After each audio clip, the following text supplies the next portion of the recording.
পাবনার ঈশ্বরদীর মুলাতলী এলাকা নির্বাচন কমিশন অফিসে নাম পরিবর্তন করতে গেলে অতিরিক্ত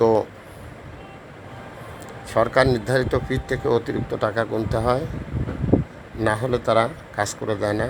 এই মর্মে একটি নিউজ সময় সংবাদে দেখলাম। এক হিন্দু ভদ্রমহিলাকে দেখলাম, উনি বললো আজ 8 বছর আমি এখানে ঘুরতেছি। 8 বছর ঘুরে যারা আপনারা ঘুরতেছেন তারা আপনারা এই বাঙালি জাতিকে কলঙ্কিত করতেছেন। আপনারা বীরের দেশের মানুষ হয়ে আপনাদের হাতে কিছু না উঠুক, একটা বাঁশের লাঠি ওঠার দরকার ছিল। মাননীয় প্রধানমন্ত্রী মাননীয় জাতির পিতা বঙ্গবন্ধু শেখ মুজিবুর রহমানের সাহেবের ডাকে শুধু এই বাঁশের লাঠি দিয়ে এই দেশটা স্বাধীন হয়েছিল। অস্ত্র ছিল বাঁশের লাঠি। সেই লাঠি আজ জাতি হারিয়ে ফেলেছে। আবার সেই লাঠি ধরতে হবে, সেই বাঁশের লাঠি। ওই মুলাতলী ঈশ্বরদী পাবনা যেখানে যাই হোক না কেন, নাম পরিবর্তন, বাবার নাম পরিবর্তন, যে কোনো কিছু নির্বাচন কমিশন অফিসে যে কোনো কাজ নিয়ে আপনারা যাবেন, সরকার নির্ধারিত যে ফি আছে সেই টাকা দিয়ে কাজ করাবেন। যদি এ ব্যাপারে কেউ বেশি টাকা চায়, প্রথমে 4 ঠ্যাং দুখন চলে যেতে হবে। যতদিন পর্যন্ত আপনারা এটা পারবেন না। সেদিন দেখেছেন এক ভদ্রলোক বিদ্যুৎ অফিসে ঢুকে প্রকৌশলীকে কী বলেছে শুনেছেন? বলল যে এজন্য দেশ স্বাধীন করিনি। ঠিক আছে, তার গরম কি দেখেছেন? ওই রকম অবস্থা করতে হবে। 8 বছর ঘুরে ওই হিন্দু ভদ্র মহিলা যে বললেন দুঃখ করে যে আমি এই কাজে 8 বছর ঘুরেও কোনো ফায়দা হচ্ছে না, আমার চোখে জল এসে গেছে দুঃখে, ব্যথায়। আমি যদি ওই এলাকায় থাকতাম আর ওই হিন্দু ভদ্র মহিলা যিনি 8 বছর ঘুরছেন, ওনার সাথে গিয়ে প্রথমে বাঁশের লাঠি দিয়ে ওই অফিসের যারা চাকরি করে, যারা অতিরিক্ত টাকা চায়, ওদের ঠ্যাং না ভাঙা পর্যন্ত আমি ঘরে ফিরতাম না। অতএব এখন এই জাতিকে তুলে নিতে হবে বাঁশের লাঠি। এই জাতি 1971 সালে বাঁশের লাঠি ধরেছিল, দেশ স্বাধীন করেছিল। এখন দেশ স্বাধীন করা আর দেশের স্বাধীনতার সুফল রক্ষা করা, ভোগ করা এক জিনিস না। এখন দেশ স্বাধীন, এখন স্বাধীনতার সুফল যদি ভোগ করতে চান, প্রত্যেকের হাতে বাঁশের লাঠি নেবেন। যেখানে অতিরিক্ত পয়সা চাবে, যেখানে ঘুষ চাবে, সেখানে প্রথমে আগে ঠ্যাং ভাঙতে হবে। এই রকম অন্তত যদি 2-1 কোটি লোকের ঠ্যাং ভেঙে দেওয়া যায়, তাহলে আপনারা নিরিবিলিতে এই দেশে বসবাস করতে পারবেন। নইলে ঘুষ ছাড়া কেউ কোনো দিন বাঁচবেন না।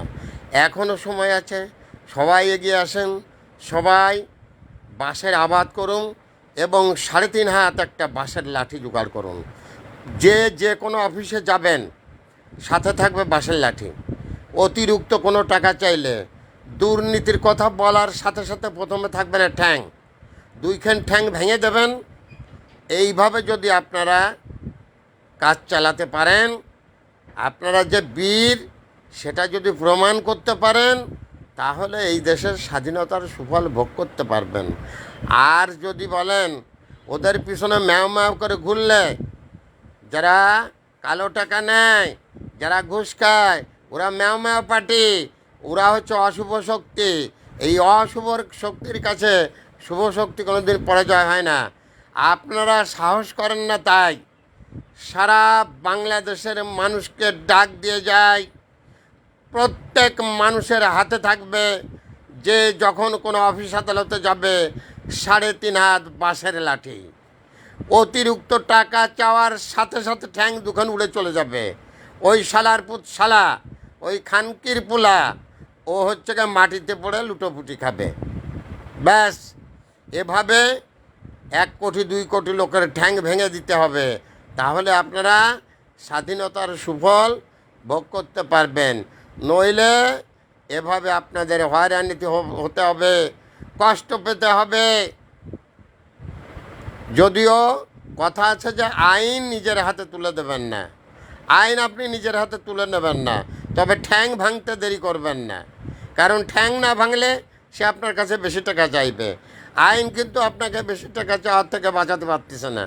আপনি প্রাথমিক যে ট্রিটমেন্ট, পরবর্তীতে তাকে আইনের হাতে তুলে দেওয়া হোক, কিন্তু প্রাথমিক একটা ট্রিটমেন্ট আছে, আর সেইটা হচ্ছে তার ঠ্যাং ভেঙে দিতে হবে।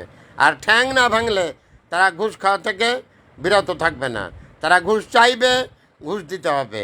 এই অশুভ শক্তির সাথে এখন এই বীর বাঙালি শুভ শক্তির যুদ্ধ ঘোষণা করতে হবে।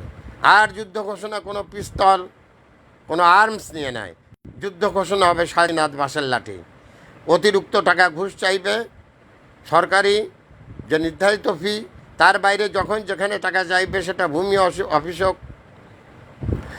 সেটা আপনার নির্বাচন অফিস হোক, সেটা আপনার যেখানে হোক না কেন, প্রথমে তার ঠ্যাং ভেঙে দিতে হবে। যদি তা না ভাঙেন, তাহলে স্বাধীনতার সুফল বাঙালি কোনো দিন আর ভোগ করতে পারবে না।